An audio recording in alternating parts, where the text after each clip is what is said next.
All right, it's graduation season, and for some of you, this means your children are going to college or starting work. Karen Lee joins us now with ways to make sure your kids are financially savvy. And so this goes to you graduates out there, too. Not your parents' responsibility to get you on board, but it's yours as well. You know, it's funny because most kids, when they're graduating from high school or even college, they're not really thinking about their financial future. They're thinking about the here and now. They're not. And you know what struck me, because I have a high school senior and he's going to college, I thought, I got 3 months. Congrats on that. Thank you. Got 3 months to teach him the skills that he'll need to go off to college. And you know, the things we're going to talk about, you'll be shocked when you think about they've never gone to the bank and deposited a check. Right. What do you want him to do first? Okay, the first thing we started with, and again, this is a list of what I'm doing with my son. I've done some of them, but not all of them, but I will before the And he's on board?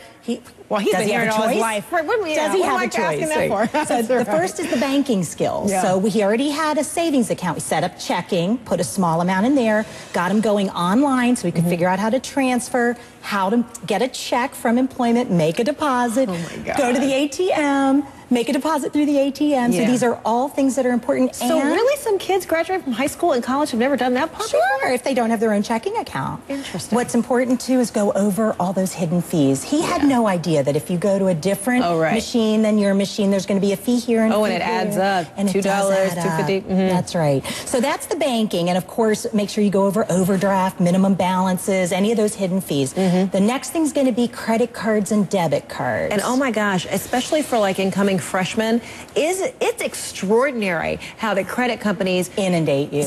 Seek out kids. You know, you're trying to figure out your schedule, and now you are trying to make a decision about a credit card. And my children know that they are not to deal with those offers, that mommy will get them. Turn away. The credit card when we're ready. So what I'm doing to get him started is he already has one of my credit cards in his wallet for emergencies. I'm going to do what I do with my office staff, which is I've got the control account. He's going to have his own, so we can segment out just his charges. I'm going to teach him how to establish an online access so he can look at what he's got charging, and it's going to be his responsibility to pay it off each month. Oh, my mom did that. Thanks, Mom. She did that for me a while back, too. So we're going to set a pretty low limit, and the other thing, real important, is help them understand what a late fee is, what a finance or interest charge is. Again, they don't know. Wow. Yes. Okay, so you got to really hammer the message home about budgeting, though. You know what? You don't have it.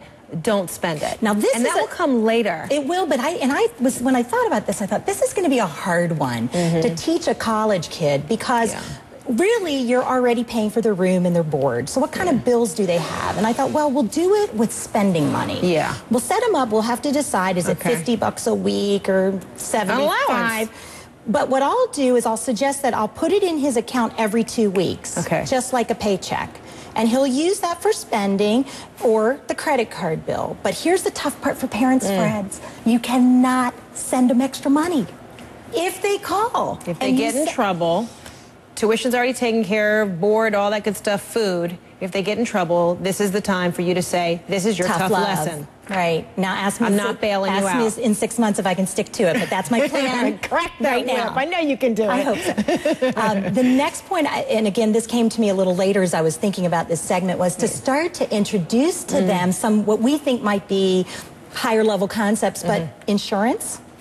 Kids are not thinking about that. And saving. They're definitely not thinking about that. How about the fact that when my kid gets his first job, I'm hoping that he'll pay his own car insurance, his own health insurance. Wow. Is that a reasonable expectation? Well, if he's got a job. I'd like to think so, right? Yeah. He has no idea what we pay for those things. Absolutely. One other thing, it sparked me to call my homeowners company and find out, you know, we're sending him to college with a new MacBook. Is that covered under my homeowners? Oh, interesting. If you live on campus, for theft. If you live on campus, it would be covered.